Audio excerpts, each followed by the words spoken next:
tous, bonsoir à toutes. J'espère que vous allez bien et que vous avez passé un bon week-end. Alors, bienvenue sur cette chaîne Wilson Digital Trading Forex et Bourse. Si c'est la première fois que vous découvrez cette chaîne, veuillez cliquer sur la cloche de notification et ne manquez pas de vous abonner pour recevoir d'autres vidéos qui sont en cours de conception. Alors aujourd'hui, nous allons voir les bases du trading forex, partie 3. Précédemment, nous avons vu dans les vidéos précédentes les bases du trading forex pour un débutant 2026, partie 1, partie 2. Aujourd'hui, nous allons aborder la partie analyse technique, c'est-à-dire les bases réelles pour l'étude graphique des marchés financiers, c'est-à-dire la représentation de ces marchés-là. D'accord? Donc, comme je le dis, si c'est la première fois que vous venez sur cette chaîne Wilson Digital Trading Forex, veuillez vous abonner et ne manquez pas de cliquer sur la cloche de notification. Alors, moi c'est Wilson, trader indépendant. Aujourd'hui, nous allons voir les bases du trading pour les débutants, toujours cette partie qui continue, mais dans le cadre de la représentation technique graphique des marchés financiers d'un actif sur les plateformes de trading, en particulier TradingView à travers son outil, cette plateforme d'analyse que nous avons vu précédemment ici. D'accord, nous avons vu précédemment là. Alors, je reviens là dans cette partie 3 pour évoquer la compréhension des marchés financiers, la lecture des bougies japonaises, la reconnaissance d'une tendance et l'identification des figures essentielles. D'accord. C'est ça qui constitue la base de l'analyse technique. Alors, nous allons voir, qu'est-ce que nous allons voir dans ces parties? Nous allons voir ce que c'est que les marchés financiers. J'avais eu à donner des définitions expliquées dans les précédentes vidéos concernant cela. Alors, au point 2, nous allons savoir lire les marchés, c'est-à-dire la représentation des marchés financiers en lecture en bougie japonaise. Ensuite, nous allons voir la structure des marchés financiers ainsi que la théorie de Dow. D'accord, Dow, c'est un trader américain. C'est un trader américain qui a évoqué la structure des marchés financiers. Et dans cette structure, nous verrons différents types de tendances. La tendance haussière, la tendance baissière et la tendance neutre. Ensuite, nous verrons les supports et les résistances, les intervenants sur le marché. D'accord. Ensuite, nous verrons la figure qui compose la figure qui compose les graphiques sur TradingView, c'est-à-dire les figures chatiques. Et ensuite, nous allons évoquer tous ensemble la synthèse au point 6. Alors, sans plus tarder, nous allons évoquer cette partie pour pouvoir partir toujours dans l'apprentissage de ce que c'est que le trading forex. Alors, parlons de cela en ce qui concerne le trading forex. Alors, si vous avez des zones d'ombre, comme je le vois toujours, veuillez le notifier en commentaire sans oublier de vous abonner et de notifier,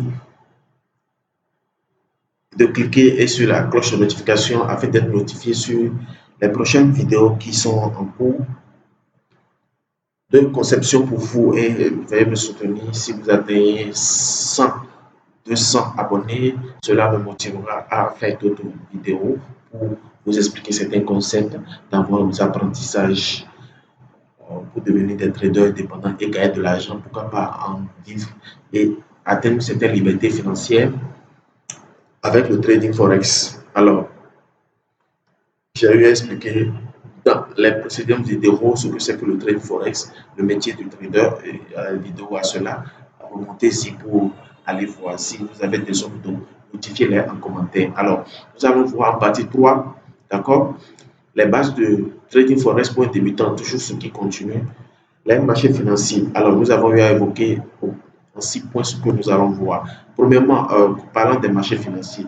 Alors, il faut essayer de comprendre ce que c'est que le marché financier, les grandes familles de marchés financiers.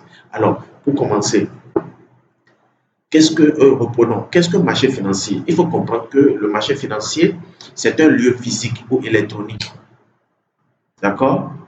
Où se rencontrent les acheteurs d'un côté et les vendeurs de l'autre côté pour échanger des actifs financiers. Par exemple, les actions, les deux premiers, les obligations, et etc. J'en passe. Et j'ai eu à expliquer dans les précédentes vidéos par rapport à cela. Alors, c'est la confrontation de l'offre et de la demande. C'est-à-dire le prix d'un actif se fixe en fonction de la quantité ou bien des quantités que les acheteurs veulent acquérir et que les vendeurs veulent céder. D'accord? Et ainsi, dedans, nous avons la liquidité. Il permet d'acheter ou de revendre rapidement un actif à un certain prix proche de sa valeur réelle.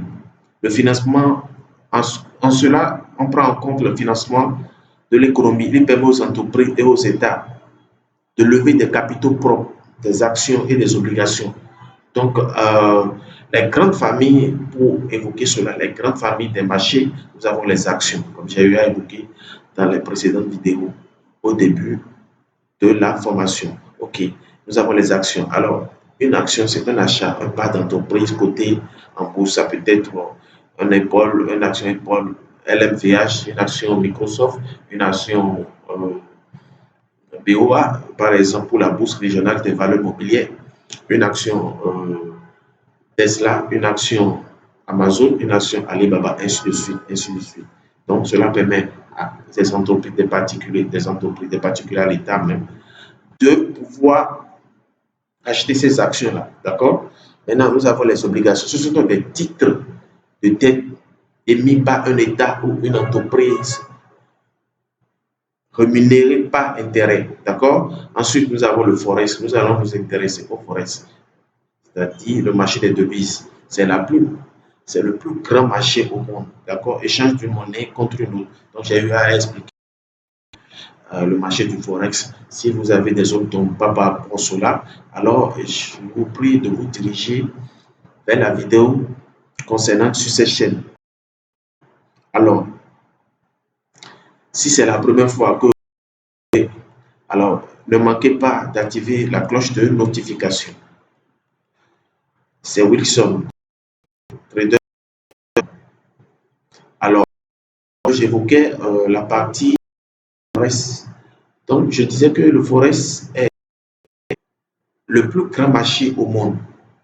C'est le plus grand marché d'échange au monde. C'est le plus grand marché d'échange au monde. OK. Donc, comme cela en est ici, c'est l'échange, le Forex, c'est l'échange de devises, comme je l'ai expliqué, ce que c'est que le Forex. D'accord? On prend la paire euro-USD ou bien la paire GBP-USD, la paire USD, d'accord? C'est ces paires-là qui se sont échangées contre de l'un par rapport à l'autre. Quand je prends la paire euro-USD, ça veut dire que c'est les fluctuations de devises, les transactions de devises qui se font entre l'économie européenne contre l'économie des États-Unis, c'est-à-dire du pays et comment dire, du continent américain. C'est le marché le plus liquide au monde, d'accord? C'est le marché où il y a plus de transactions, d'accord? Nous avons le marché des matières premières, alors le pétrole, la nourriture, des actifs physiques négociés à contrat terme. Nous avons les crypto-monnaies, c'est-à-dire l'actif numérique décentralisé comme le Bitcoin, le Ethereum. J'espère que vous comprenez ce que c'est. Donc, c'est ça. Donc, parlant de cela, toujours dans le cadre toujours des marchés financiers, sur les marchés financiers, au temps d'aujourd'hui, c'est plus de 7 $ échangés dans le monde par jour. D'accord? Par jour. Donc, cela se fait 24 heures sur 24, 7 jours sur 7. D'accord? Nous avons à travers plusieurs sessions mondiales. Nous avons la session de Londres, d'accord? De New York, de Tokyo et de Sydney. Je évoquerai après les différentes sessions dans une vidéo dédiée à cela. D'accord? C'est plus de 170 devises échangées dans le monde. D'accord? Quand je prends l'euro, comment dire, sur mon trading, les différentes actifs ici, c'est plus de 172. Donc, nous avons dans le Forex les paires de devis qui s'échangent. D'accord? C'est les transactions, les fluctuations qui sont effectuées à partir de la politique économique, géopolitique des pays, des continents. Ça peut être dû par rapport à une situation économique et monétaire d'un pays par rapport à un autre. Ça peut être dû à un événement, à un conflit, à des guerres, donc situation géopolitique. Donc, comme je l'expliquais tout à l'heure. Alors, donc, toujours dans ce cadre-là, alors qui sont les intervenants sur le Forex? Qui sont ceux qui sont les intervenants sur le Forex? Qui sont ceux qui font des finances, c'est-à-dire le marché financier, plus précisément, euh, ces graphes-là. Qu'est-ce qui fait bouger ces graphes-là? D'accord? Qu'est-ce qui fait bouger plus les marchés financiers? Pardon. Nous avons les banques centrales, les banques d'investissement qu'on appelle hedge funds, les entreprises import-export, d'accord, les traders particuliers.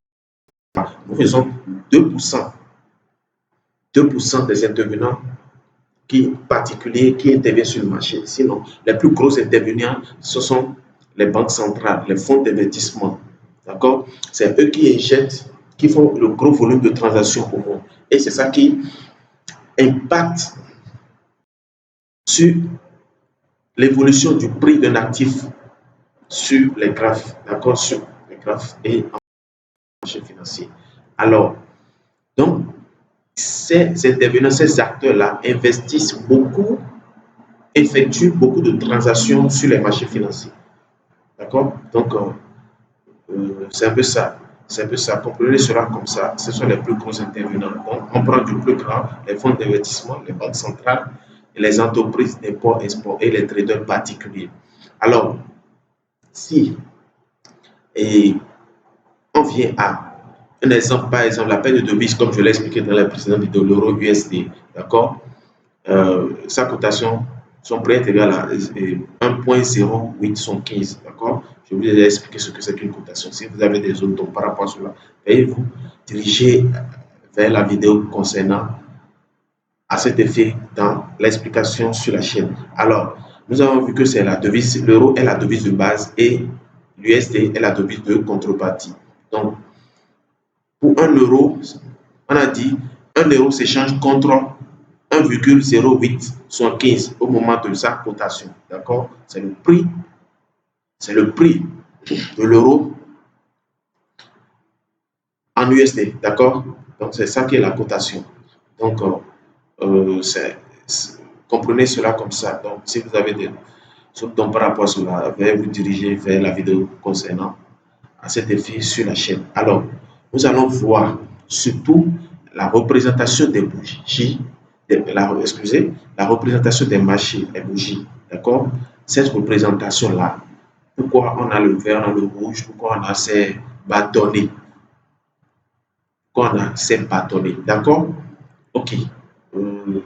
Il faut comprendre que c'est ça qui est la base de l'analyse technique. La base de l'analyse technique. Donc, vous vous demandez, ce que c'est que, vous vous demandez ce que c'est que l'analyse technique.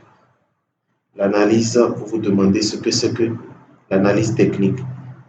D'accord? Et quand je dis l'analyse technique, des marchés, l'analyse des marchés financiers. D'accord? C'est l'étude du prix d'un actif sur le marché financier. Vous comprenez? Donc, c'est un peu ça qu'il faut comprendre. OK.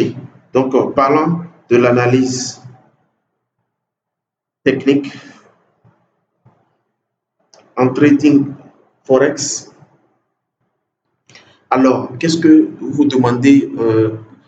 Qu'est-ce que l'analyse technique? Alors, en venant à cela, il faut comprendre que la base de l'analyse technique, c'est d'apprendre à lire un chandelier japonais pour comprendre le comportement des prix.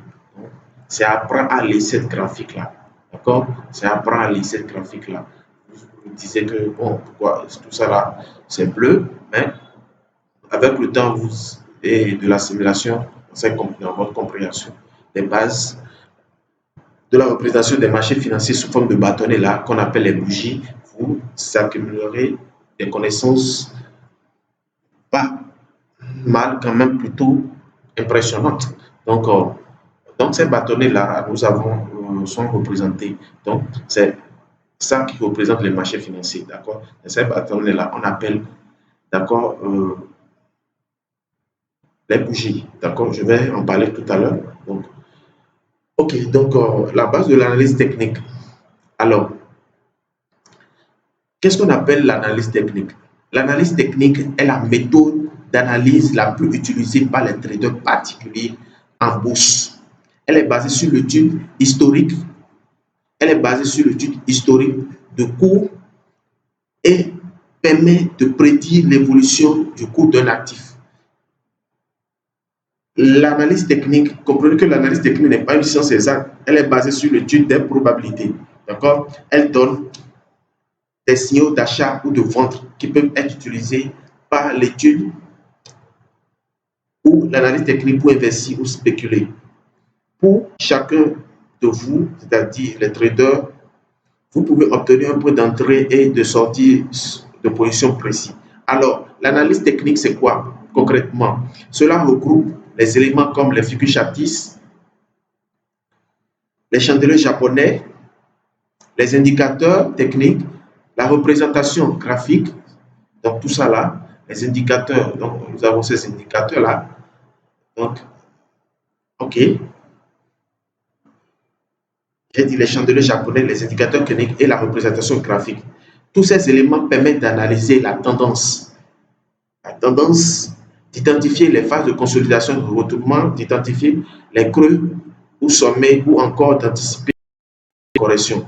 D'accord? Contrairement à l'analyse que nous avons, c'est-à-dire qui existe, l'analyse fondamentale, quant à elle, est un outil à tous. Elle apprend à analyser un graphique de prix et est beaucoup plus simple que l'analyse de données. Donc, comprenez cela, si vous débutez en bourse et l'analyse graphique est un allié précieux pour gagner du temps. Et pour vous former, vous devez apprendre les bases et vous trouvez ainsi dans cette vidéo que j'explique actuellement donc l'analyse. Donc, ici, nous allons voir les bougies japonaises. D'accord, nous sommes au point 2. Qu'est-ce qui fait la représentation des bougies japonaises? Excusez-moi, qu'est-ce qui fait la représentation euh, de, des marchés financiers? Alors,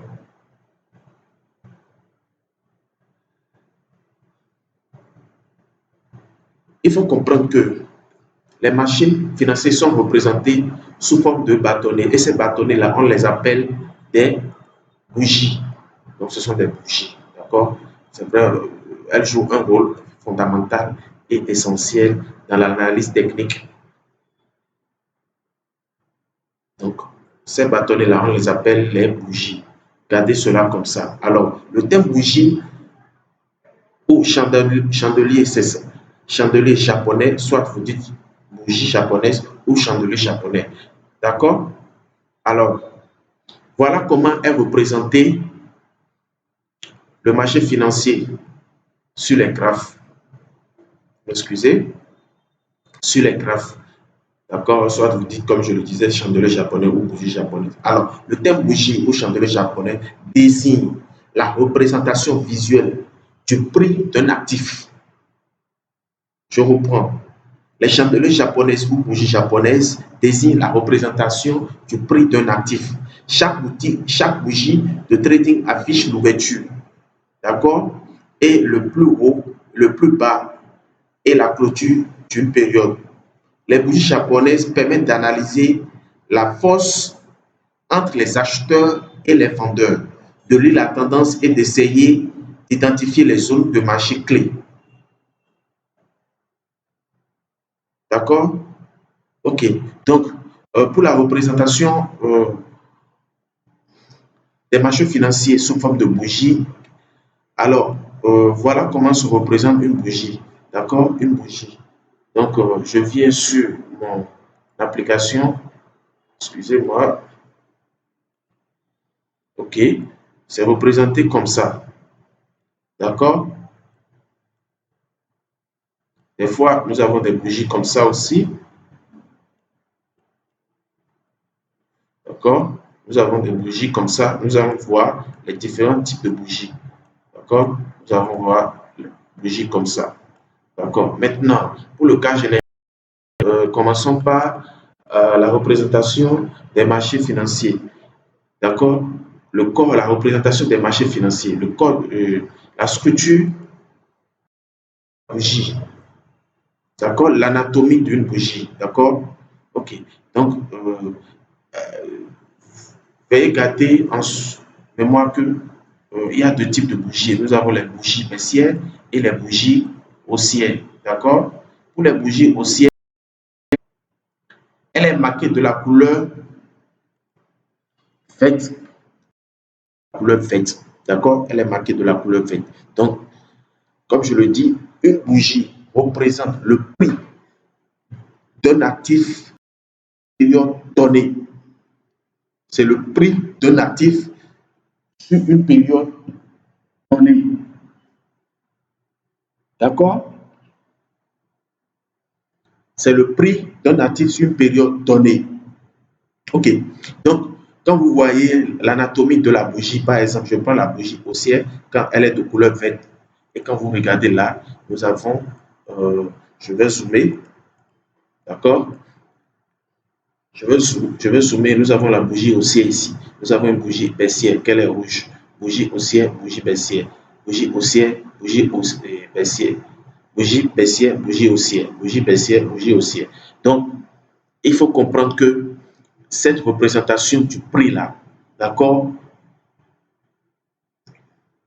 Cette représentation du prix d'un actif sur les marchés financiers, c'est comme ça se matérialise. D'accord? Nous allons voir l'anatomie, comme nous voyons l'anatomie et nous parlons de cela. Pour l'anatomie de la bougie, nous avons le corps de la bougie. Le corps de la bougie. D'accord? Nous avons le corps de la bougie. Nous avons les mèches, la mèche du haut et la mèche du bras, du bas. Donc, pour, et, pour la bougie haussière, d'accord, lorsque cette représentation de la bougie haussière, c'est-à-dire la représentation du prix de l'actif à part la bougie haussière, c'est une confrontation entre l'offre et la demande. C'est-à-dire, c'est une confrontation entre les acheteurs ou les vendeurs. D'accord? C'est une confrontation entre les acheteurs ou les vendeurs. Donc, quand ça démarre, nous avons la mèche la plus basse. Donc, ça commence comme ça, en haut, ça vient là, ça monte, ça matérialise sous forme de corps, ça monte et le prix vient se fermer là. Ou soit ça peut se fermer ici. D'accord? Et quand vous voyez l'anatomie d'une bougie, nous avons la mèche la plus basse, c'est-à-dire, quand on dit la mèche la plus basse, c'est le prix, hein? C'est le prix. D'accord? Le prix bas. Donc, et quand la force des acheteurs est plus supérieure aux vendeurs, alors il y a une ouverture. D'accord? Donc, c'est ça qu'on appelle le bas du corps. Et quand la bougie évolue, quand le prix évolue, donc, et ça se stabilise, ça se ferme là, ça peut monter là et fermer là. Et fermer ici, ou bien fermer là. D'accord? Il faut comprendre que une bougie, chaque bougie résume sur une période donnée. La bougie peut être faite sur 1 heure, sur 2 heures, 30 minutes, 40 minutes. Donc, quand vous voyez ici, cette bougie, elle est faite sur une journée. Donc, la journée de démarre, la bougie commence déjà par démarrer à partir d'ici. Ou soit ça démarre à partir d'ici. Comme on verra le cas, dans le cas de la bougie baissière. D'accord? Quand ça démarre, excusez-moi, je vais prendre une bougie haussière. Lorsque ça démarre, prenons celui-là.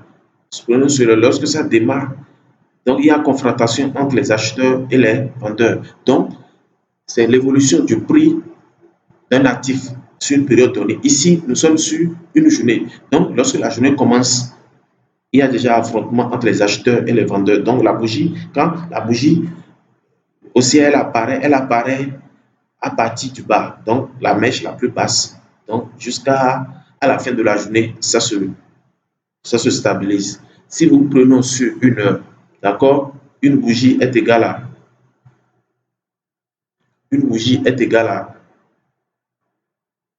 une heure, d'accord? Une bougie est égale à une heure. Donc, vous voyez cette bougie-là, cette période, la période de la bougie, c'est une heure, une heure, une heure, une heure. Même chose pour la bougie rouge, une heure, une heure. Donc, c'est la représentation du prix d'un actif sur les marchés financiers. D'accord? Quand vous prenez 15 minutes, quand nous prenons 15 minutes, c'est la bougie ici.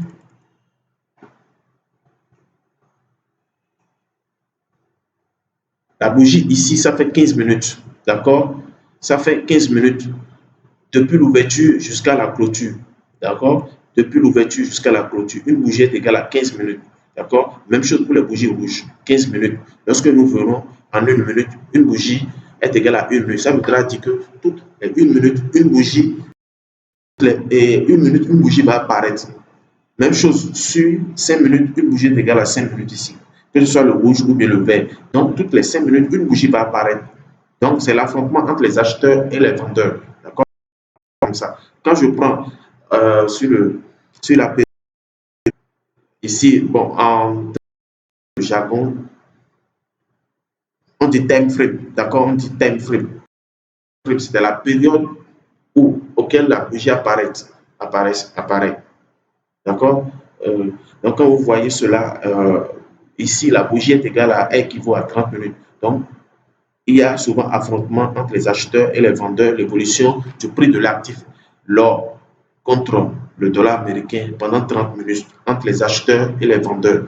Donc, je l'ai expliqué dans les précédentes vidéos. Donc, c'est comme ça que se représentent les bougies sur le marché ou bien sur le graphique. D'accord? Donc, nous avons les bougies de 30 minutes. Toutes les 30 minutes, une bougie apparaît. Toutes les 30 minutes, une bougie apparaît. Toutes les 45 minutes aussi. Même chose sur le time frame. Donc, je vous apprends en même temps les thèmes. Donc, quand je dis time frame, c'est la période. D'accord? C'est la période. Donc, quand je prends sur une heure, le time frame une heure, donc toutes les une minute, ça apparaît. Toutes les une minute, excusez-moi, toutes les une heure, ça apparaît. Toutes les une heure, une bougie apparaît. Donc, ça représente l'évolution. C'est la variation du prix d'un actif par rapport à un autre sur le graphique. D'accord? Donc, revenons ici. Donc, ici, la représentation d'une bougie haussière standard. Nous avons la mèche, c'est le prix le plus bas. D'accord? Et nous avons le prix d'ouverture. Donc, c'est ça, on a dit ouverture, bas du corps. Nous avons le prix de clôture. Et nous avons le prix le plus haut. D'accord? Maintenant, pour l'anatomie de la bougie, le corps, cela représente, lisons, le corps représente l'écart entre le prix d'ouverture, d'accord? Entre le prix d'ouverture et le prix de clôture. Nous avons les mèches. Les mèches peuvent apparaître. D'accord? Les mèches peuvent apparaître.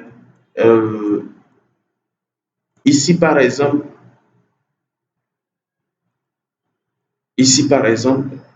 la mèche n'est pas apparue en bas. Donc, c'est en fonction du type de bougie. Nous allons voir ça tout à l'heure. Les différents types de bougies, d'accord, à maîtriser, à connaître. Bon, quelques bougies, c'est pas à garder à cœur, mais quand même que vous ayez des connaissances de base dans cela. Ok, donc nous avons les mèches, les ombres, d'accord. Elles représentent les extrémités de la bougie, le plus haut et le plus bas de la période. Nous avons la couleur. Donc, quand le vert apparaît, le rouge peut apparaître. Lorsque l'évolution du graphique suit son cours, lorsque le rouge peut apparaître et venir se clôturer ici et venir se fermer dans le vert. Donc, c'est le graphique qui donne l'évolution du marché de cet actif-là. OK. Donc, nous avons la couleur. La couleur verte, si la clôture est au-dessus de l'ouverture, rouge ou noir, dans le cas inverse. Donc, nous avons la période. Donc, j'ai dit que ici, ça peut représenter une minute, une heure, un jour, 4 heures.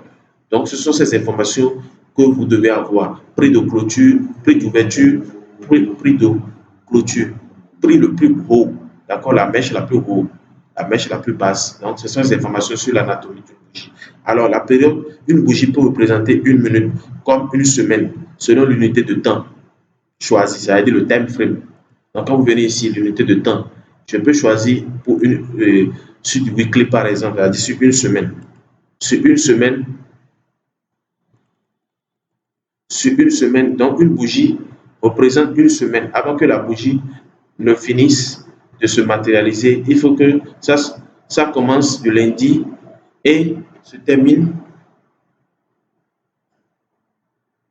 le vendredi.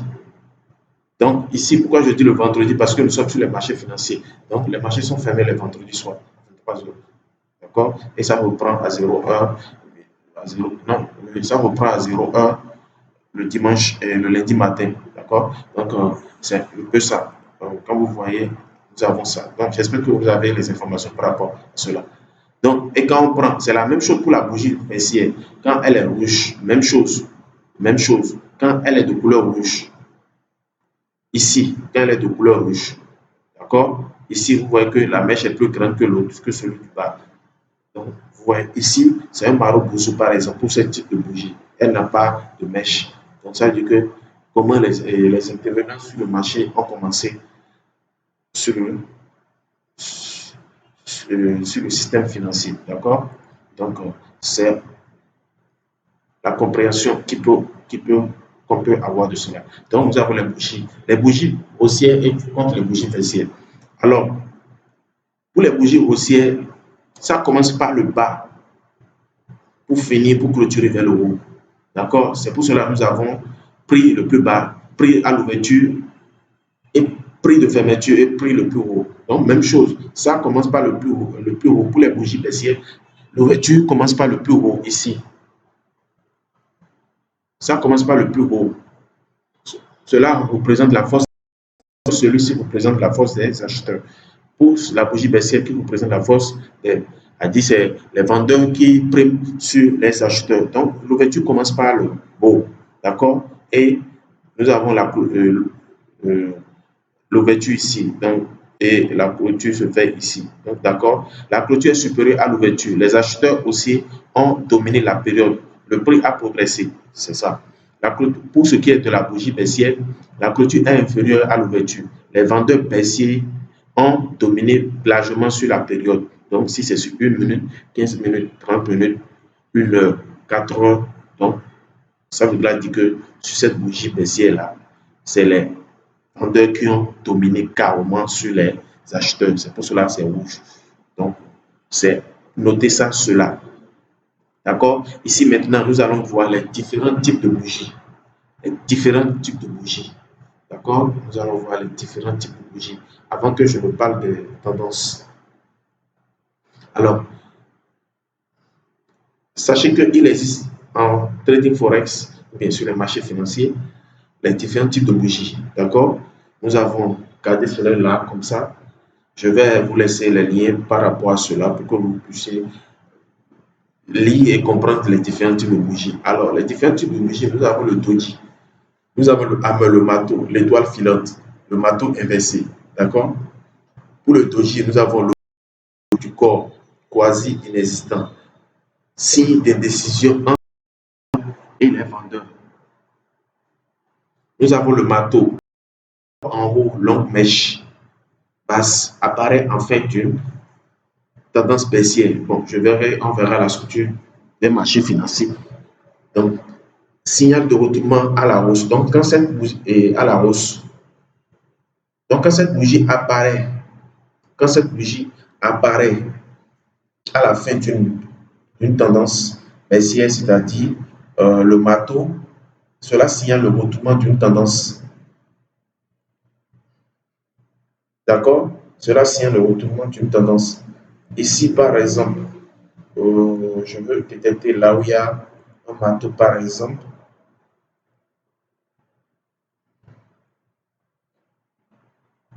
OK. Euh,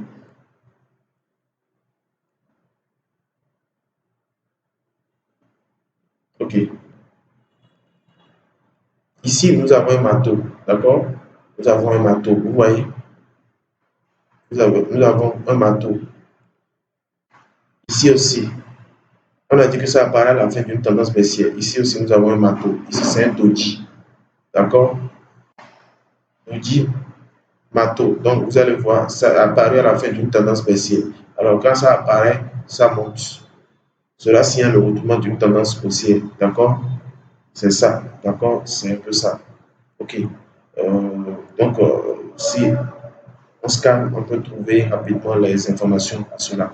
Alors, nous avons le marteau, l'étoile filante, d'accord? Petit corps en bas, longue mèche haute apparaît en fin d'une tendance haussière, d'accord? Signal de retournement à la baisse possible. Marteau inversé, longue mèche haute, petit corps en bas en fin d'une tendance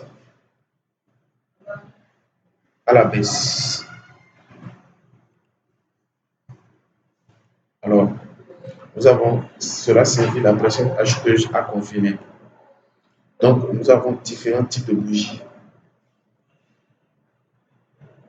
Toujours dans le cadre des différents types de bougies, d'accord, nous avons le groupage des bougies qu'on appelle des figures à plusieurs bougies. Nous avons l'avalement haussier. Donc, nous allons voir l'avalement haussier. D'accord? Euh, Quand on dit l'avalement haussier, nous avons la bougie verte est plus supérieure à la bougie rouge. Donc, la bougie verte avale la bougie rouge. Donc, l'avalement haussier, c'est ça qu'on appelle les enveloppes en anglais. Donc, c'est une bougie grande, verte, avale entièrement une corde de bougie rouge précédente. Forte pression acheteuse. Donc, sur le graphique, il va falloir identifier une bougie, un anglophile. Un anglophile ici, euh, pour ne pas apparaître, pour ne pas faire en sorte que la vidéo soit longue. Ok, nous allons voir après. Ensuite, nous avons un avalement baissier. D'accord, un avalement baissier. Bearish, d'accord? Ici, c'est le bullish. Ici, c'est, comment on dit, acheteuse. Ça énonce une pression, une tendance à la hausse, c'est-à-dire une tendance qui va faire en sorte que le prix va monter. D'accord? Ici, c'est le cas contraire. Cela fait en sorte que le prix va descendre. Donc, nous avons une grande bougie rouge qui avale entièrement, une grande bougie rouge qui avale entièrement celui-là. D'accord? Donc, une grande bougie rouge avale entièrement le corps de la bougie verte précédente. Forte pression vendeuse, donc ça fait descendre. Nous avons l'étoile du matin. D'accord? OK. Après, je vais vous présenter les différents types de bougies dans une vidéo précédente. Donc, regardez ces bougies-là. Ce sont des bougies à fort impact sur les marchés financiers, les graphiques, qui font retourner la tendance au niveau du graphe ou bien qui font baisser le prix des acheteurs par rapport aux vendeurs, qui fait monter le prix, l'évolution du prix par rapport à l'autre. Donc, ce sont des bougies vraiment, vraiment influentes. Donc, je vous laisserai des liens, par exemple, sur ces machines, sur ces différents types de bougies là.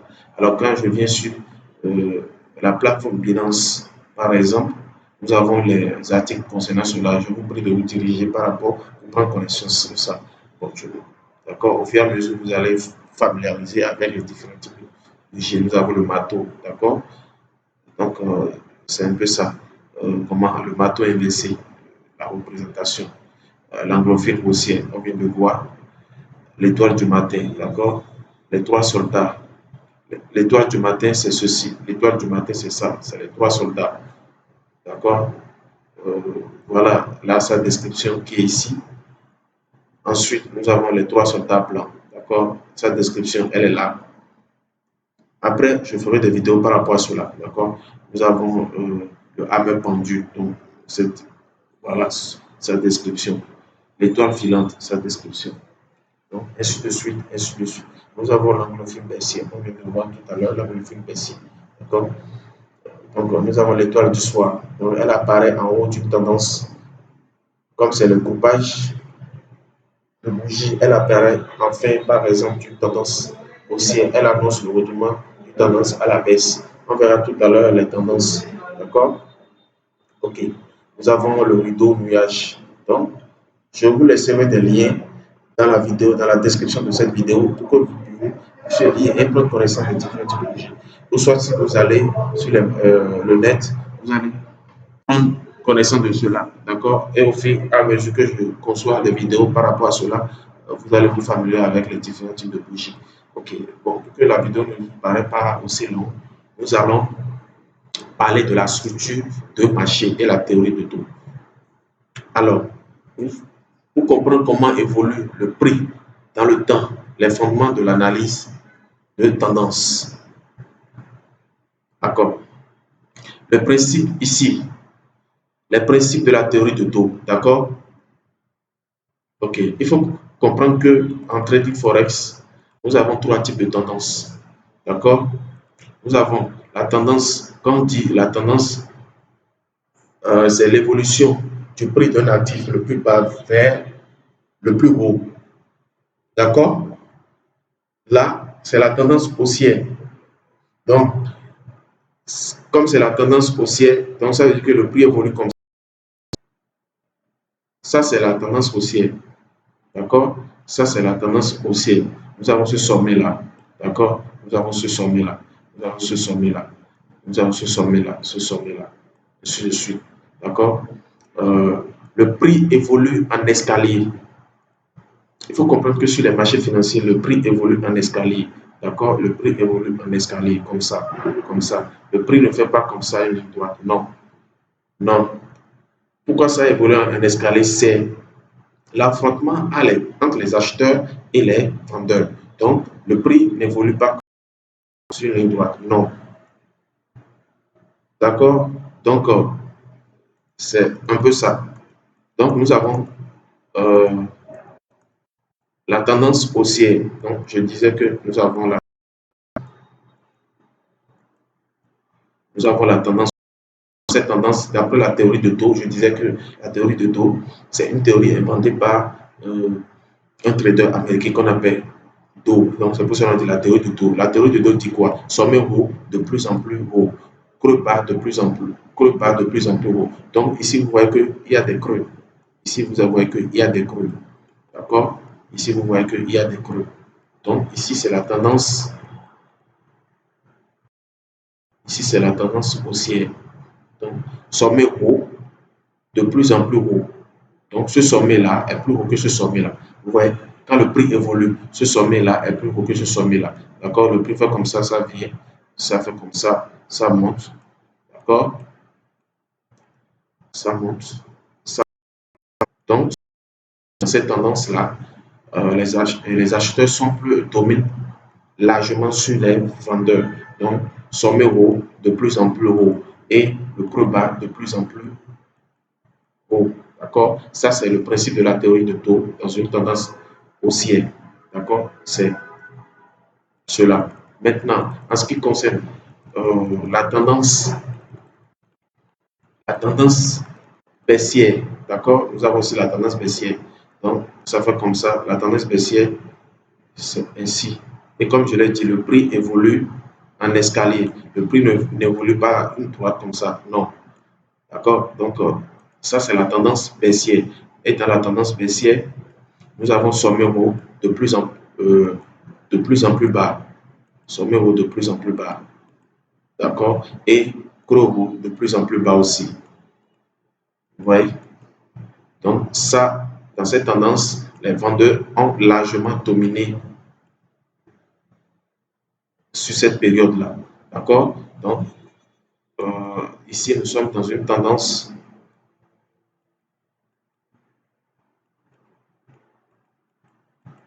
Ici, nous sommes dans une tendance haussière. Donc, sommet haut de plus en plus bas et creux haut de plus en plus bas. D'accord? Cela voudra dire que cette théorie, d'après la théorie de dos, les vendeurs ont largement pris le dessus. D'accord? Donc, vous comprenez ça comme ça. Et la toute dernière tendance, c'est la tendance,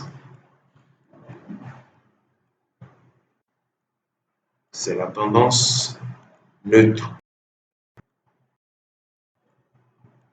Excusez-moi pour l'écriture. La tendance neutre, c'est comme ça. D'accord? D'après la théorie d'eau, nous avons sommet. D'après la théorie de dos, dans cette tendance neutre, nous avons sommet haut de même niveau. Donc, vous voyez, les sommets sont de même niveau.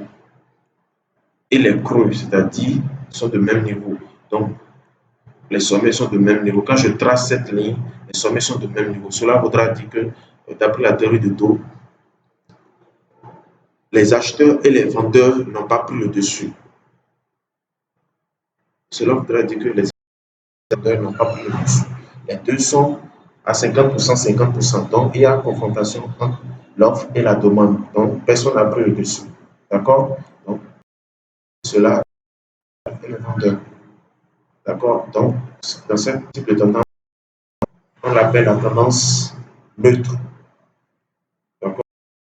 Donc, on vient de voir la théorie de taux et trois types de tendances qu'on vient de voir. Nous avons la tendance,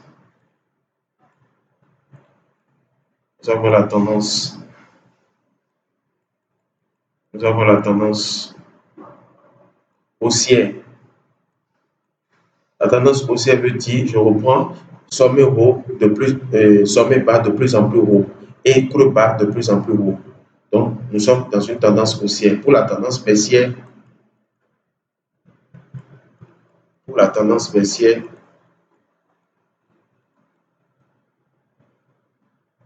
excusez-moi pour l'écriture. Pour la tendance baissière, nous avons sommet haut de plus en plus bas et creux bas, creux haut de plus en plus bas. Maintenant, pour la tendance neutre,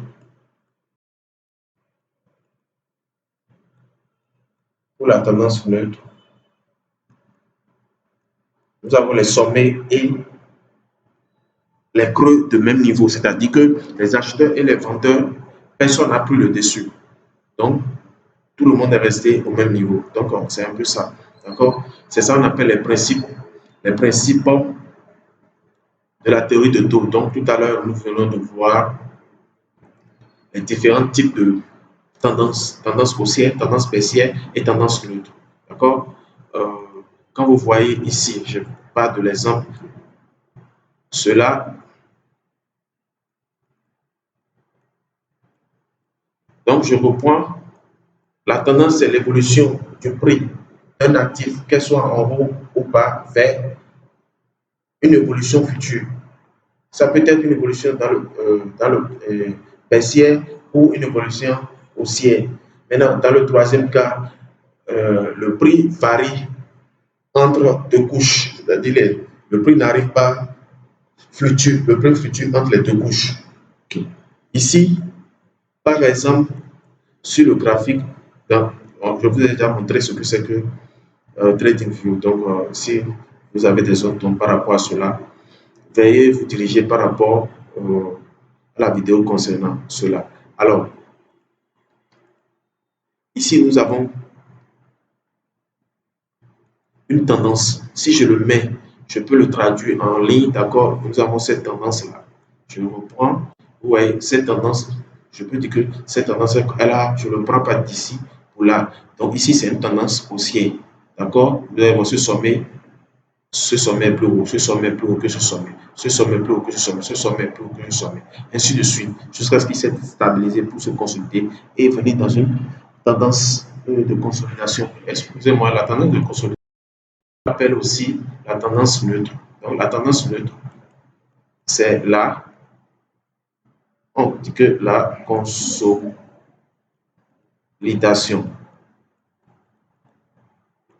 D'accord? Le prix consolide dans une tendance neutre. Donc, il n'y a pas une domination entre les acheteurs et les vendeurs. D'accord? Il n'y a pas de domination entre les acheteurs et les vendeurs. Donc, si on cherche une tendance, euh, une tendance neutre, non, on a dit baissier tout à l'heure. Alors, ici, je prends mon outil ici, une ligne droite pour tracer. Ici, pour tracer une tendance, on le trace comme ça. Je vais vous montrer comment ça se fait. D'accord? Je ramène tout ça là en bougie. Donc, ici, il faut comprendre qu'une bougie est égale à 4 heures. Il faut comprendre qu'une bougie est égale à 4. C'est un peu ça. Ici, maintenant, nous sommes, vous voyez que ça a commencé ici, c'est allé là-haut, là-bas. Donc, on peut dire que ceci, c'est une tendance haussière. D'accord? C'est une tendance haussière. En ce qui concerne neutre, pour la tendance neutre,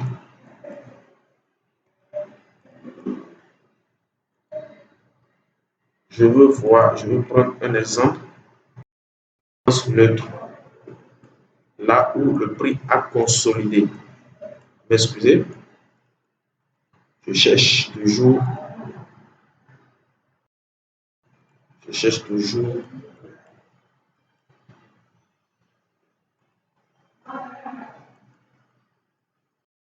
consolidation.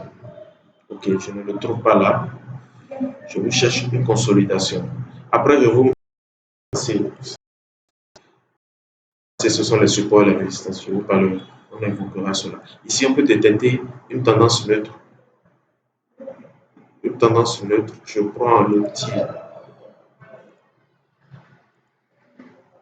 rectangle. D'accord? Ici, par tendance neutre.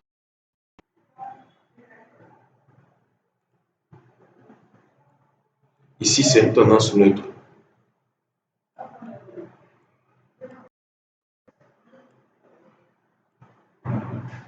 D'accord? Ici, c'est une tendance neutre. D'accord? Vous voyez que le prix a consolidé là, sous cette période. Donc, elle a consolidé de lundi 26 janvier 2026 à 3 heures à mercredi 24 et 25 mars. Mercredi 26 mars. 25 mars, excusez, 2026 à 18 heures. Donc, le prix a consolidé là, pendant cette période. Donc, c'est ça qu'on appelle la consolidation ou la tendance. Donc, ici, les acheteurs et les vendeurs n'arrivent pas à se décider sur le prix. Ici, nous avons la graduation. Donc, je vous l'ai déjà expliqué dans les précédentes vidéos à la formation de base de trading forex pour débutants. D'accord. Donc, vous voyez que le prix a consolidé là.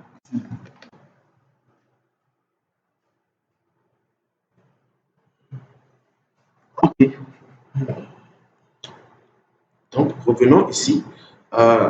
Les principes de la théorie de taux, formulés par Charles Taux, donc les différents types de tendances qu'on a vus à la fin du 19e siècle.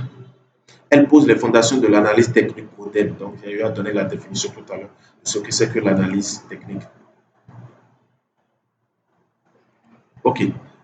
Si on lit, je vais aller un peu plus vite pour que la vidéo ne paraisse pas trop longue. Nous avons le prix Intec Tour, d'accord? Toutes les informations connues, c'est-à-dire les actualités économiques, politiques, psychologiques, sont déjà reflétées dans le prix. Je vous l'expliquerai après. Donc, ce que c'est. Donc, retenez cela comme ça. 2. Tendance cohésiste, primaire, long terme, secondaire, correction immédiate, mineure, court terme, fluctuation quotidienne. Donc, c'est ce que je viens d'expliquer. Une tendance à 3 phases. D'accord? Accumulation, phase publique, civisme, puis distribution, puis retournement. Donc, nous avons la phase d'accumulation ici. La phase d'accumulation, c'est la phase de base, c'est ça qu'on appelle encore la phase de consolidation. Et puis le retournement. Donc, lorsqu'il y a cassure, c'est-à-dire lorsqu'elle sort de ce cadre-là. D'accord? Lorsqu'elle sort de ce cadre. Donc, c'est un peu cela. Okay. Nous avons la tendance perdue. La tendance perdue jusqu'à l'apparition de signaux clairs et confirmation retournée. La confirmation Donc, lorsque je prends la tendance, donc lorsque le prix consolide, il vient casser, il vient casser. À ce niveau, on appelle cassure. Le prix vient casser, c'est-à-dire que là, les vendeurs ont largement pris le dessus. Donc, le prix vient casser cette plage-là.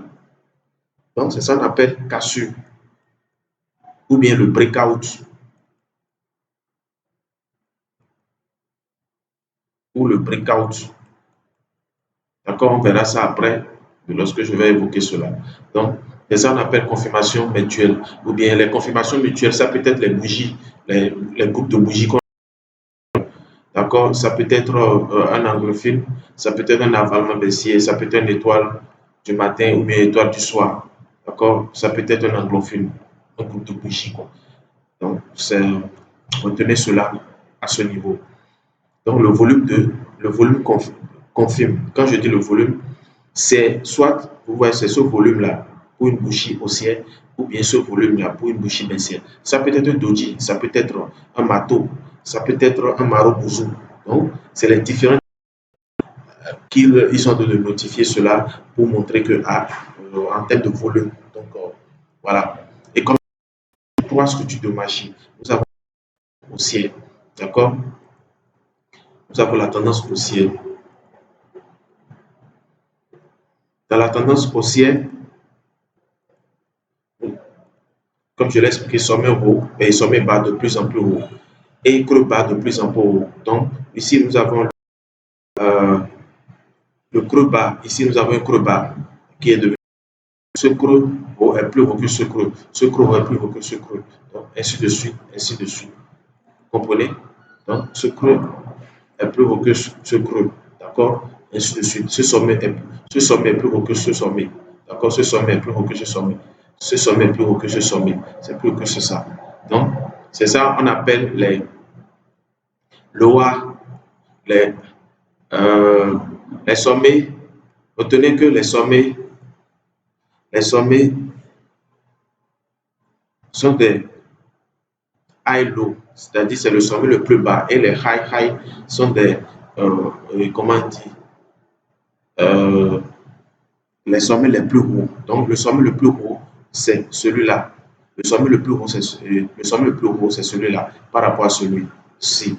Donc c'est un peu ça. Donc pour les tendances haussières, j'ai dit que ces sommets partent de plus en plus haut et creux bas de plus en plus haut. Donc creux bas, ça fait HL, le high low, le plus bas, le plus haut, le plus bas ici qui est devenu le plus haut ici, le plus bas creux, c'est celui-là.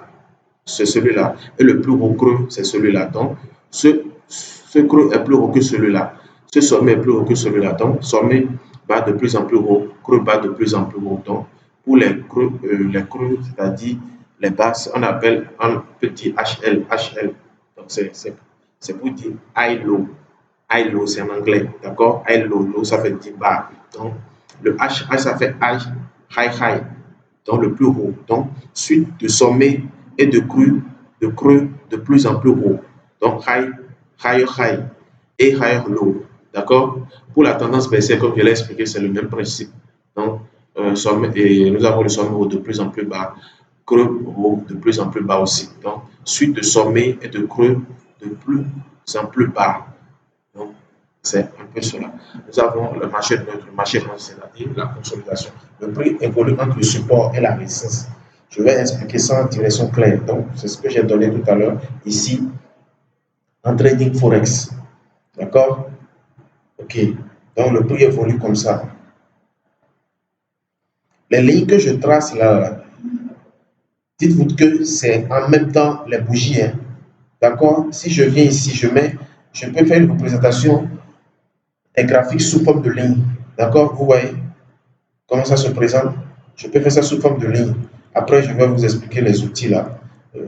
Oubliez les tracés. Donc, je peux faire la représentation sous forme de ligne. Lorsque je choisis la bougie, vous voyez? D'accord? Donc, ça peut se faire. Mais La représentation classique par défaut, c'est les bougies, les chandeliers japonais. Donc, dans les prochaines vidéos, parler des bougies japonais, les chandeliers japonais. J'espère qu'il n'y aura pas de zone par rapport à cela. J'espère que vous avez compris. Donc, nous avons le marché neutre. Donc, comme je l'ai expliqué précédemment. Ici, maintenant, nous allons voir les supports et les résistances. Les supports et les résistances, les sommets et les creux. Donc, comment identifier les niveaux des prix clés qui structurent le marché et guident les décisions du trading. D'accord? OK. On continue.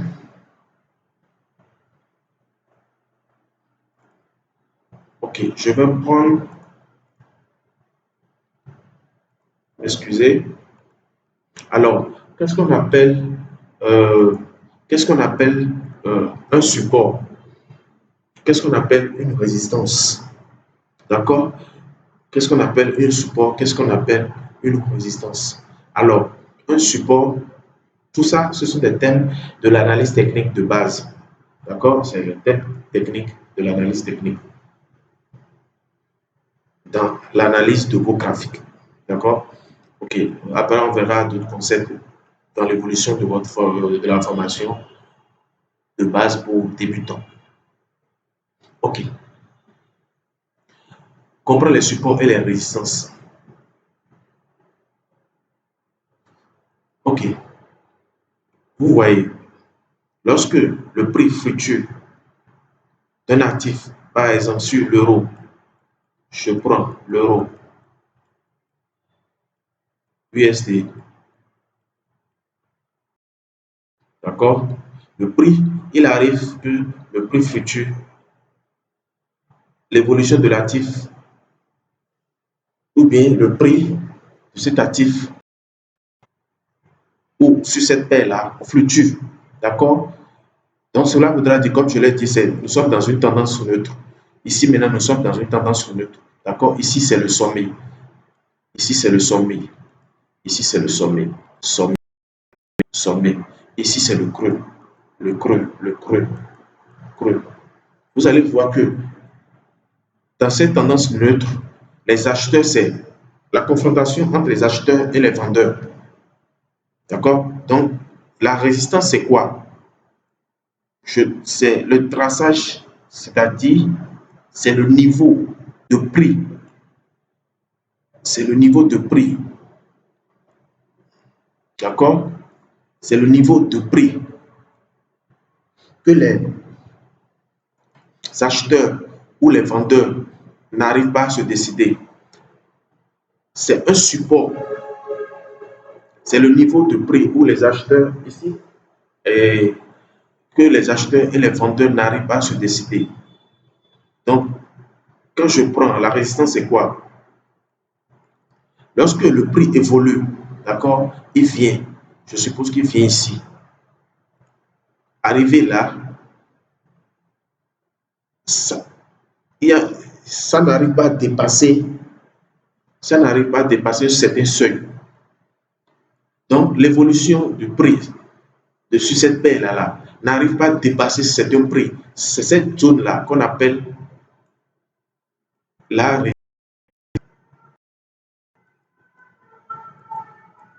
Vous voyez, quand le marché vient ici, il vient là. En réalité, il vient ici aussi. Là. Il vient là, il rechute. Cela voudra dire que les vendeurs, comment dire, les acheteurs n'ont pas pris le dessus, n'ont pas pu prendre le dessus, casser cette zone-là. C'est une zone, c'est un niveau de prix. C'est une zone de prix, c'est-à-dire ici, cette zone que j'ai tracée là. D'accord? Cette zone que j'ai tracée, c'est le prix qui est là. Le prix peut être à, par exemple, je donne un exemple, hein, 1 point, excusez, 0,885. 1,0850 par exemple. Donc, lorsque le prix vient là, les acheteurs n'arrivent pas à prendre le dessus. Donc, les acheteurs n'arrivent pas à prendre le dessus. Et si les acheteurs n'arrivent pas à prendre le dessus, c'est les acheteurs qui ont fait chuter le prix. Donc, ici, ici, arrivé à ce niveau, c'est-à-dire que les vendeurs ont ont pris l'avantage, c'est-à-dire qu'ils prennent le dessus, ils se sont mis en position. Donc, ce qui fait que ça fait chuter le prix. D'accord? Et ce qui fait que le prix fluctue comme ça.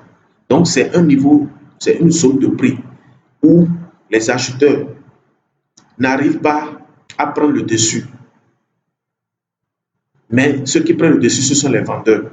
Donc, pour reprendre récapitulation, la résistance est un niveau de prix, une zone de prix où les vendeurs interviennent.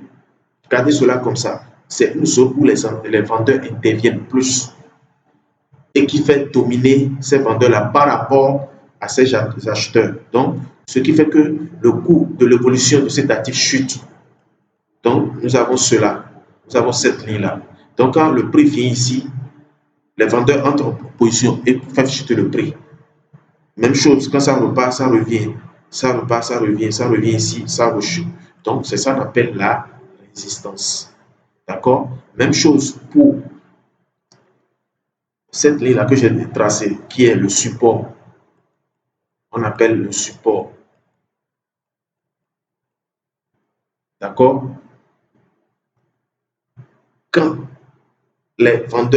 lorsque les vendeurs arrivent à prendre le dessus, ils font chuter le prix, eux aussi n'arrivent pas à cette zone. C'est la zone de prix. Je peux dire que ça fait 1,1915 par exemple. C'est un exemple que je donne au hasard. Donc, arrivé à cette zone-là, les vendeurs n'arrivent plus à prendre le dessus. Là, ce sont les acheteurs qui interviennent et qui dominent largement et qui font monter le prix. D'accord? Donc, c'est une confrontation entre l'offre et la demande. D'accord? Donc, lorsqu'on revient à nos boutons, ici, comprend les supports et les résistances. Pour la résistance, le prix fluctue comme ça. Nous sommes ici dans une consolidation. D'accord? Consolidation. La résistance, c'est quoi? C'est le niveau de prix où la pression vendeuse dépasse historiquement la pression acheteuse, freinant ou inversant la hausse. D'accord? J'espère que vous avez compris. Ici, c'est le support. D'accord? Ici, c'est le support. Niveau de prix où la pression acheteuse dépasse historiquement la pression vendeuse, freinant ou inversant la baisse. D'accord? OK.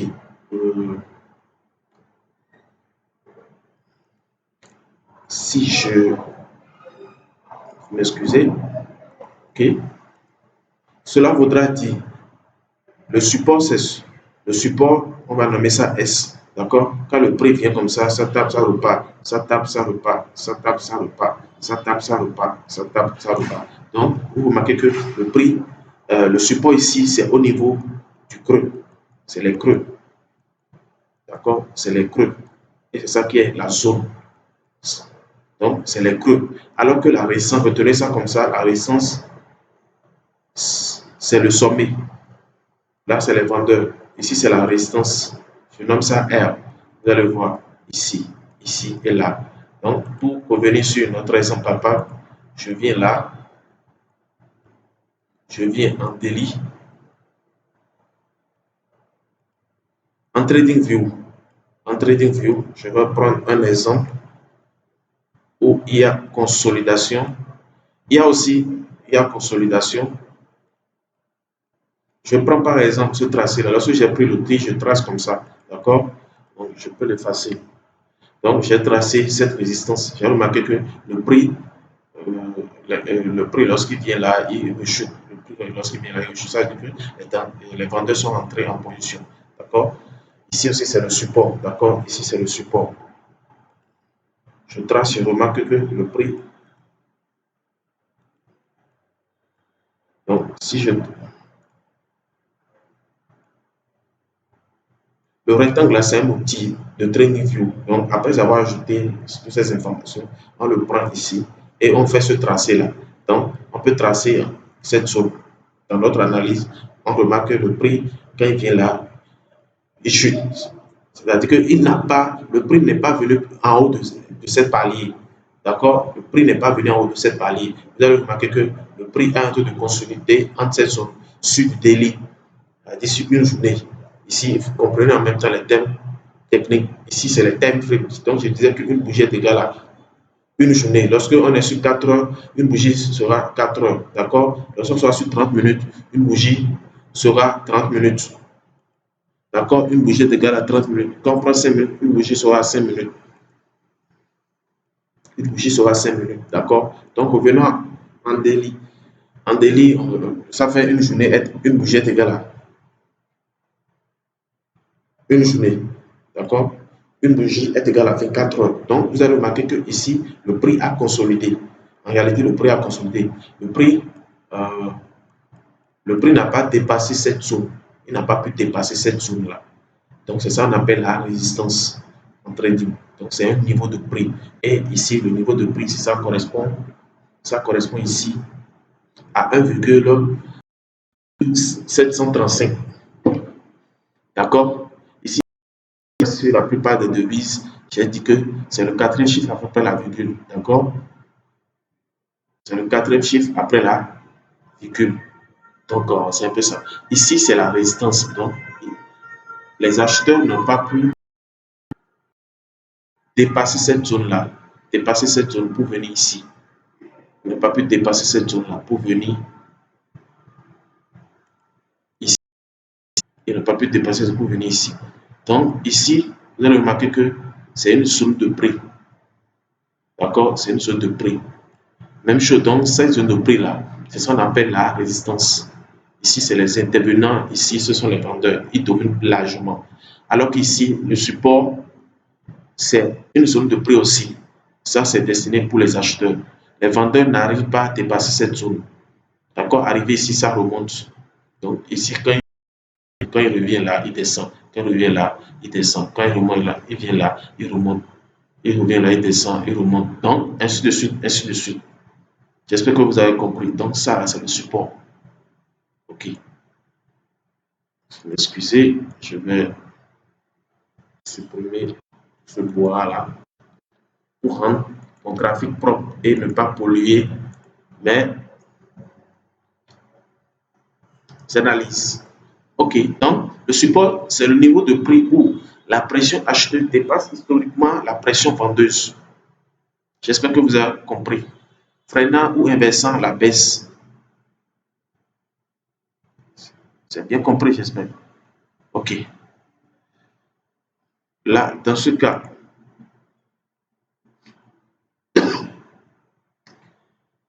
et comme je l'expliquais tout à l'heure, le sommet est creux. Nous avons le sommet. Ici, nous avons le sommet.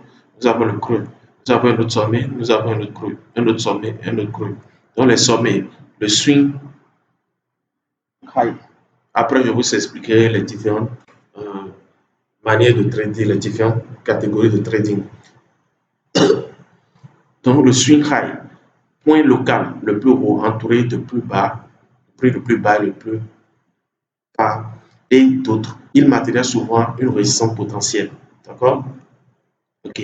Creux, swing low, point local le plus bas, entouré des prix plus hauts, de bas et d'autres. Il matérialise souvent un support potentiel. C'est en reliant les sommets et creux successifs qu'on identifie la structure baissière et la structure haussière, la structure neutre. Donc, si c'est bien expliqué, si je comprends, c'est bien expliqué, alors si nous venons à on a dit point local le plus bas, entouré de prix plus haut, de bas et d'autres, il matérialise souvent un support potentiel. C'est en réalité, c'est en reliant les sommets et les creux successifs qu'on identifie la structure. D'accord? Donc, structure haussière ou tendance haussière, structure baissière ou tendance baissière, structure neutre ou tendance neutre, on vient de le voir. Donc, si je viens, si je fais un truc comme ça,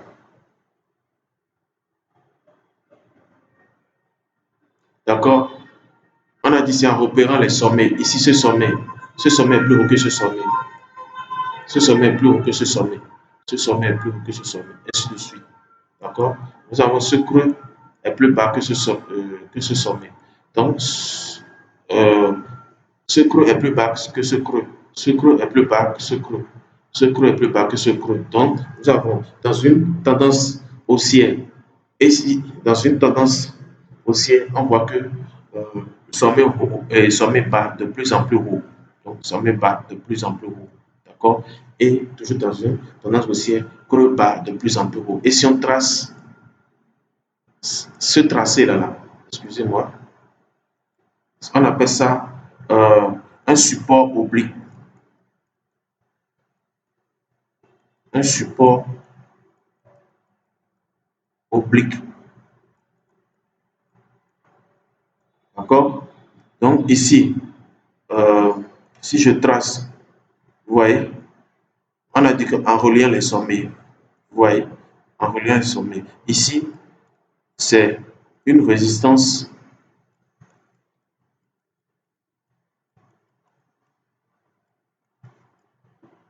oblique.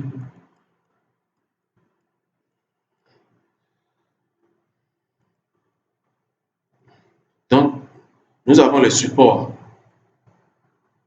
Nous avons les supports horizontaux. Ça, c'est un support horizontal, le support que vous connaissez comme ça. D'accord, qu'on vient de voir. Ici, c'est la résistance. D'accord? Ici, c'est la résistance. Ici, c'est le support. D'accord? Il arrive des fois, ici, nous sommes dans le cadre d'une tendance neutre ou bien structure neutre. Maintenant, il arrive des fois, le marché évolue dans une tendance haussière. Donc, dans la tendance haussière, nous avons ceci. Donc, on voit que les sommets sont de plus en plus hauts, sommets bas sont de plus en plus hauts, creux bas de plus en plus hauts. Ça, c'est le principe de la théorie de dos. Donc, si je relis, identifie, relis, nous sommes dans une tendance haussière. D'accord? Ça, c'est la résistance oblique. Et ça, c'est le support oblique. D'accord? Ça, c'est la résistance oblique ou le support oblique. Ok, évoluons. Donc, dans ce cas-là, nous sommes dans une tendance haussière. Ok, pour la dernière tendance, parce que c'est trois tendances, donc vous avez aussi le marché qui évolue comme ça. D'accord, vous voyez que les sommets sont sommets haut de plus en plus bas, creux haut de plus en plus bas. Donc, si on relie en traçant une ligne et si on relie les creux, en identifiant et relie les creux, excusez-moi pour le tracer, c'est un peu ça. D'accord? Je vais mal faire le tracé. Voilà. Voilà. Donc, si on remarque, ici, c'est une résistance oblique, alors que ici, c'est un support oblique. Donc, nous avons les supports horizontaux et les supports obliques. Nous avons les résistances horizontales et les supports horizontaux. Résistance, support oblique. Donc, c'est un peu ça. Donc, c'est ce qui est expliqué là pour le sommet et les creux. Donc, j'espère que vous avez compris. Venez là. Ici, par exemple, je prends sur du daily, ligne de tendance, d'accord? Vous voyez, ligne de tendance. Je viens là, je vous identifier un support oblique ici. Comme vous voyez, je reviens en ligne pour vous identifier. Ici, ce sommet plus haut que ce sommet plus haut que ce sommet. Donc, nous sommes dans une tendance haussière.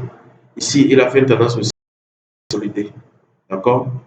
Il a fait une consolidation là, et puis pour ce qui est de confrontation entre les acheteurs et les vendeurs. Donc, je reviens sur ma représentation classique qui est en forme de bougie. Donc, ici, nous voyons que nous sommes dans une tendance haussière.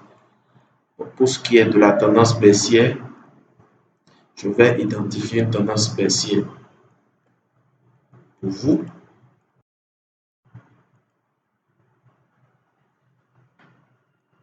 Ici, nous sommes dans une consolidation. Tendance baissière, une tendance baissière. NZD sur du daily. Voilà. Ici, par exemple, tendance baissière. Vous voyez, ce sommet est plus bas, d'accord? Il est légèrement, c'est plus ainsi de suite. Donc, ici maintenant, nous sommes dans une tendance baissière. Ici, c'est un support oblique. Support oblique. Ici, nous sommes dans une tendance haussière. Vous voyez, j'ai bien tracé.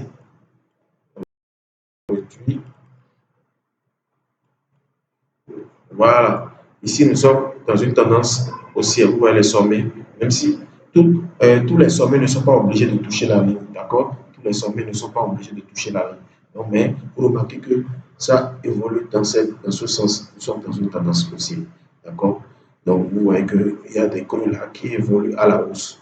Des sommets qui évoluent à la hausse. Ce sommet est plus haut que ce sommet. C'est ça. Donc, ainsi de suite.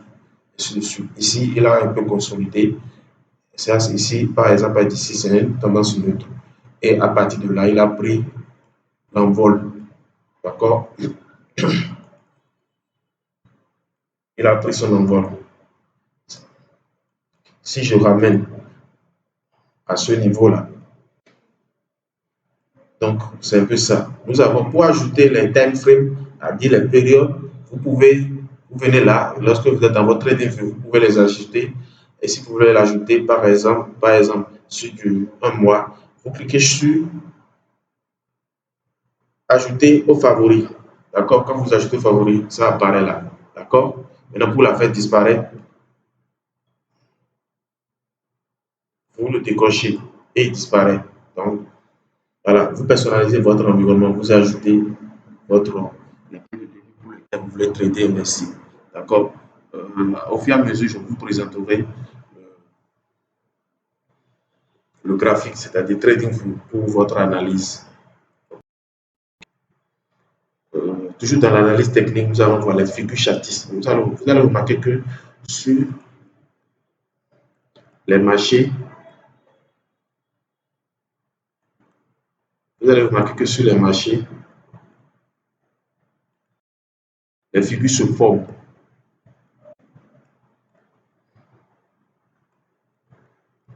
Vous allez remarquer que sur les marchés, les figures se forment. Bon, d'accord? Vous allez remarquer que sur les marchés, les figures se forment. Je prends l'exemple. Ici, par exemple, excusez-moi pour le graphique, c'est un peu pollué là. Je vais supprimer.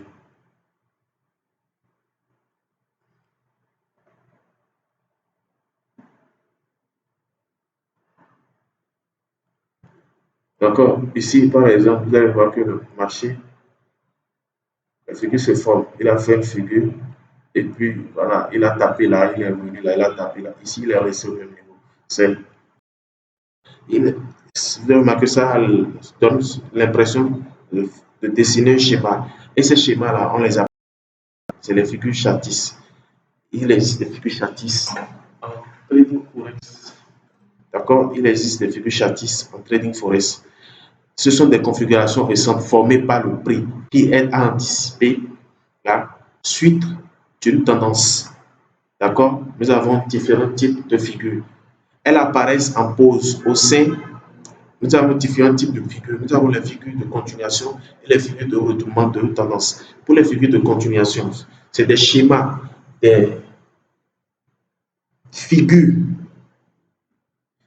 en quelque sorte des figures géométriques qui se sont fait former à partir, c'est le prix qui le forme, d'accord? On le détecte sur les graphiques.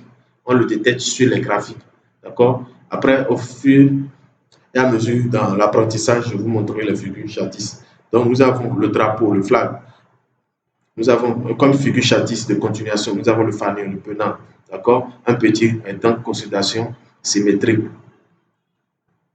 Après un mouvement impulsif, avant la reprise de tendance, nous avons le triangle, converge progressivement entre deux lignes, d'accord? Ascendant, descendant ou symétrique, traduisant la compression de la volatilité du marché. Nous avons le rectangle. On vient de voir ça. Le range horizontal entre un support et une résistance parallèle avant du mouvement initial. D'accord? les figures de retournement de tendance, je vais dessiner ça tout à l'heure, elles se forment en fait annonce un changement de direction de marché. Nous avons le tête-épaule, le tête-épaule, tête et le tête-épaule, épaule, le tête-épaule, tête, d'accord? Ici, c'est le tête-épaule, tête. Annonce des retournements de tendance. Par exemple, si nous sommes dans une tendance haussière, nous avons le tête-épaule, tête-épaule, le normal et le tête-épaule inversé. D'accord? Si par exemple nous sommes dans une tendance baissière et qu'il va y avoir un retournement de tendance, d'accord? Là, on peut faire l'observation, on peut identifier une figure de retournement, par exemple le tête-épaule, tête inversée, qui retourne la tendance baissière à la hausse pour le démarrage d'une tendance haussière. D'accord? Regardez ça comme ça, c'est des figures qui se forment avec le prix. C'est le prix qui le forme. Donc, nous avons le double sommet. D'accord? Nous avons le double sommet ou bien le double top. D'accord? Le double sommet ou bien le double top. Nous avons le double creux ou le double bottom. Nous avons les biseaux. Donc, le prix pour le double top, le double sommet, le prix teste deux fois au même niveau sans franchir formant un M. D'accord? Ou un creux. D'accord? Deux lignes convergence penchées dans le même sens que la tendance traduit un essoufflement avant un retournement. D'accord? Ok, donc je vais évoquer ça et nous allons terminer la vidéo aujourd'hui, tout à l'heure. Donc, pour les figures Chatis, donc les figures Chatis, c'est par exemple qui se forment avec le prix. Par exemple, nous avons les figures de continuation. Comme figure de continuation, nous avons le triangle ascendant et le triangle symétrique ascendant. D'accord? Nous avons le triangle symétrique ascendant. Pour le triangle symétrique ascendant, nous avons le support qui est comme ça et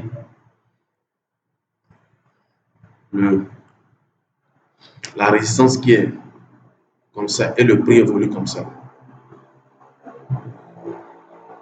Casse. D'accord? Ça, c'est pour les figures de continuation.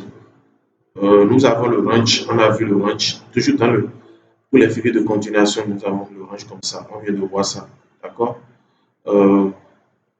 Maintenant, nous avons le triangle ascendant. Pour le triangle ascendant,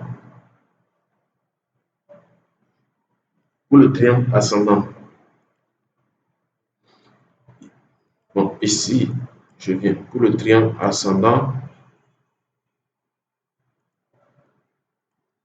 Excusez.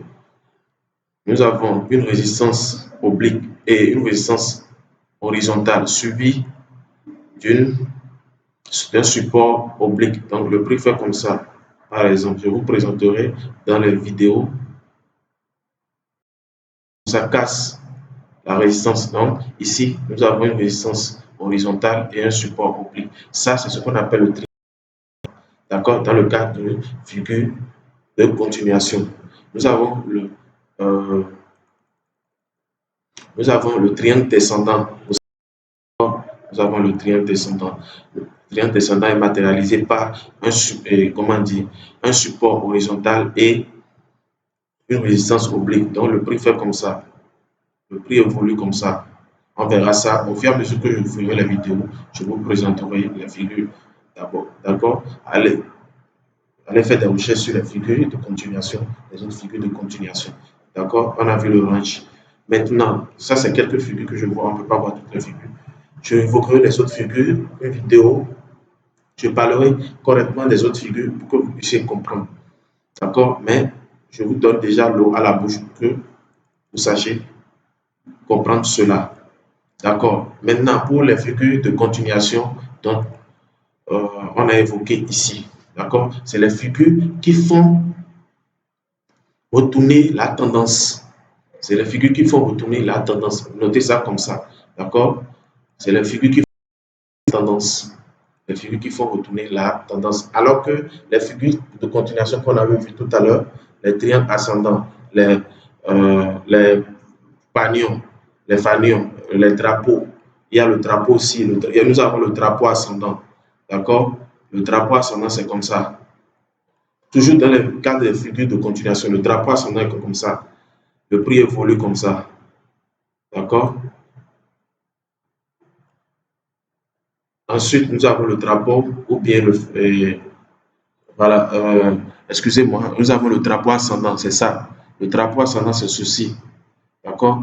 Le prix évolue comme ça. Nous avons le support ici et la résistance là. Ici, nous avons le drapeau descendant. D'accord? Ici, c'est la résistance. Ici, c'est le support. Le prix évolue dans ce sens-là. D'accord? Maintenant, nous avons, comment dire, le fanion ou bien le resin edge ascendant ou bien le biseau. Le biseau ascendant et le biseau descendant. Donc, le biseau ascendant, d'accord, c'est marqué par un support oblique comme ça. Et l'autre touche l'autre.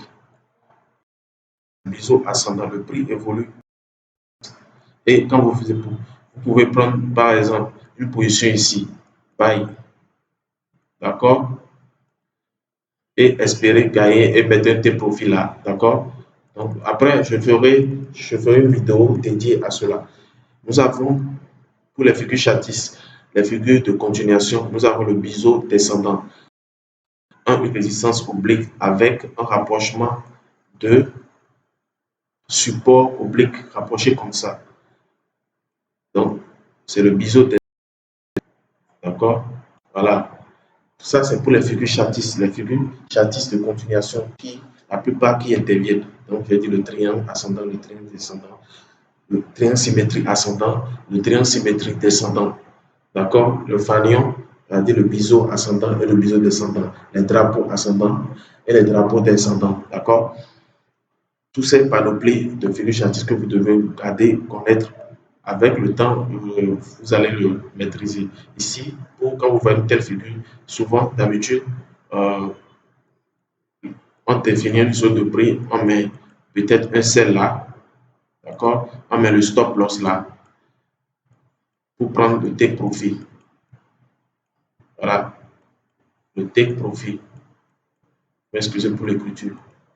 Ensuite, nous avons les figures de retournement de tendance. Les figures de retournement de tendance, ce sont des figures qui font changer de tendance à une autre, alors que les figures de continuation, ce sont des figures qui marquent la continuation d'une tendance.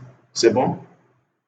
Gardez cela comme ça. Donc, pour les figures de retournement de tendance, on a dit l'épaule, excusez, on a dit l'épaule, tête, épaule. D'accord? Ici, la résistance est là. M'excusez. Pour les figures de retournement, je reprends l'épaule, tête, épaule. D'accord? Vous allez voir que ces sommets, l'épaule sont de même niveau. Ici, c'est le support. Ici, c'est la résistance. Et pour une tendance comme ça, pour une figure comme ça, quand vous le détectez, c'est un seul en fait. Parce que ça marque une retournement de tendance à la baisse. Donc, cela apparaît à la fin d'une tendance haussière. Donc, ici, nous avons l'épaule qui est ici. D'accord? Nous avons l'épaule qui est ici. L'épaule qui est ici. Ici, c'est la tête. D'accord? C'est pour cela qu'on dit épaule, épaule. C'est le support, ça, et la résistance. Donc, quand vous identifiez ce type de figure de tendance, souvent les positions d'ordre à prendre, c'est les positions de vente. D'accord? Voilà. Donc, OK. Toujours dans le cadre de figure de retournement de tendance, nous avons, on a dit le double top et le double. Le double top au sommet ou le double creux, double bottom. D'accord? Le double top, c'est un M comme ça. Ici, c'est le support. Ce support, on appelle ça ligne de coup. Ligne de coup. D'accord? Ici, c'est la résistance. Et vous voyez que c'est un M. Quand vous voyez ce type de support, ce type de figure, souvent les positions qu'on prend, c'est position de vente. D'accord? Bon, je vous évoque ça, cela, comme ça. Donc, Ici, c'est les sommets. Nous avons des sommets ici, sommets ici. Ici, c'est le creux. L'objectif théorique, on le prend, on le met là. OK. Ici, nous avons le double bottom, c'est-à-dire le double bottom, le double creux. Donc ici, le double bottom est comme ça. C'est comme un W. D'accord? C'est comme un W. D'accord? Ici, nous avons le premier creux. Ici, nous avons le deuxième creux. Premier creux. Ici, nous avons le deuxième creux. D'accord? Ici, c'est le double bottom. Excusez-moi pour le petit. Ou double creux.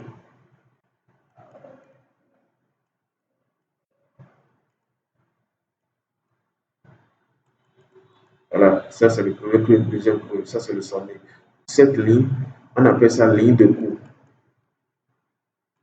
Ligne, cette ligne-là. Lorsque ça casse, ouais, ça casse la ligne là, on appelle ça, cette ligne-là, on appelle ça ligne de coup. Ligne de coup. Ligne de coup. D'accord? On appelle ça ligne de coup. OK. On continue. Nous avons l'épaule, tête-épaule inversée. L'épaule, tête-épaule inversée. Ça commence comment? Ça fait comme ça.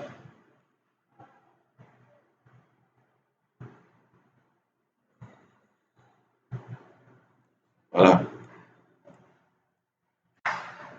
Épaule, tête-épaule inversée. Nous avons l'épaule là. La tête est là. L'épaule là. Mais c'est inversé. C'est toujours dans le cadre de la figure de retournement. Donc l'épaule, tête-épaule inversée, inversée est le contraire de la figure de l'épaule, tête-épaule. Ici, nous avons le support, ici c'est la résistance. Cela marque toujours le graphique. Lorsque vous étudiez vos graphiques, vous allez vous allez détecter cela au fur et à mesure que je vous le montre. Vous allez détecter cela. Ici, par exemple, ici, je prends l'outil chemin. Ici, on a détecté un tout bottom, un tout top, excusez. Voilà. Je reprends. Ici, c'est un tout top. Vous voyez? Ici, c'est un tout top. Si je le mets en ligne, c'est un tout top. C'est comme ça on identifie, c'est un tout top. On peut tracer une résistance pour cela. Voilà. Il a cassé légèrement, il est revenu. Intégrer le prix. Là, on voit que le prix s'essouffle. OK. On continue. Donc, on a vu l'épaule, tête, épaule inversée. Ici, c'est la ligne, c'est le support en même temps, c'est vrai, et c'est la ligne de coup. C'est la ligne de coup. D'accord? C'est la ligne de coup. Donc, continuons toujours. OK, ici, nous allons faire la synthèse pour clarifier notre vidéo pour que ce ne soit pas trop long. OK, les points essentiels à retenir ici, un marché financier, c'est la confrontation entre l'offre et la demande. C'est-à-dire, dans le cas de Forex, elle est le marché le plus liquide au monde. D'accord? La couleur indique le rapport de force entre les acheteurs et les vendeurs sur une période donnée. Ça, c'est les bougies. Nous avons vu les différents types de bougies. On n'a pas vu toutes les bougies. J'évoquerai les bougies dans d'autres vidéos. D'accord? Les tendances, nous avons vu trois types de tendances. Tendance haussière, tendance baissière et tendance neutre. La tendance se lit à travers l'enchaînement des sommets et des creux. D'accord? Le higher higher, le higher low ou le low higher, le lower low. D'accord? C'est comme ça. Nous avons envie de voir les figures chartistes qui se repartissent en figures de continuation et de retournement. Ensuite, nous avons vu les différentes bougies japonaises qui donnent des informations, quatre informations: l'ouverture, la clôture, le plus haut, le plus bas, en ce qui concerne les mèches. Nous avons vu la théorie des taux. D'accord? Pose que le prix intègre toute l'information évolue par les tendances. Sommet haut. de moins en moins haut, c'est-à-dire nous sommes dans le cadre d'une tendance baissière, sommet haut de plus en plus bas et creux haut de plus en plus bas. Donc, c'est ça. Nous avons vu ce que c'est qu'un support et ce que c'est qu'une résistance. Ce sont des zones de prix. Donc, les supports ou les résistances sont des zones de prix où l'offre et la demande s'inversent historiquement. C'est là où il y a plus, c'est là où il y a plus d'impact. Donc, si le marché, ici, on remarque que si le marché ou un support, on voit qu'il y a plus d'impact sur la ligne. Vous voyez, ça, on appelle ça un support. D'accord? On appelle ça un support. D'accord? Donc, cadre d'une résistance, d'accord? On voit qu'il y a plusieurs impacts. Il y a plusieurs impacts. D'accord? Ça, là, on appelle un sommet. D'accord? Donc, les supports et les résistances sont des zones de prix où l'offre et la demande s'inversent historiquement. D'accord? Ces outils forment le socle de l'analyse technique. La pratique et la gestion font le reste. Donc, nous allons voir après ce qu'on appelle la gestion du risque, qu'on appelle. Alors, pour ne pas paraître plus long, alors nous allons voir dans les prochaines vidéos, peut-être dans une partie 4 pour aller un peu plus loin et parler peut-être de management, évoquer d'autres figures. Alors, si c'est la première fois que vous venez sur cette chaîne Wilson Digital Trading Forex, veuillez vous abonner et cliquer sur la cloche de notification. Alors, c'était Wilson, trader indépendant. Merci et prenez soin de vous, de votre famille. Merci.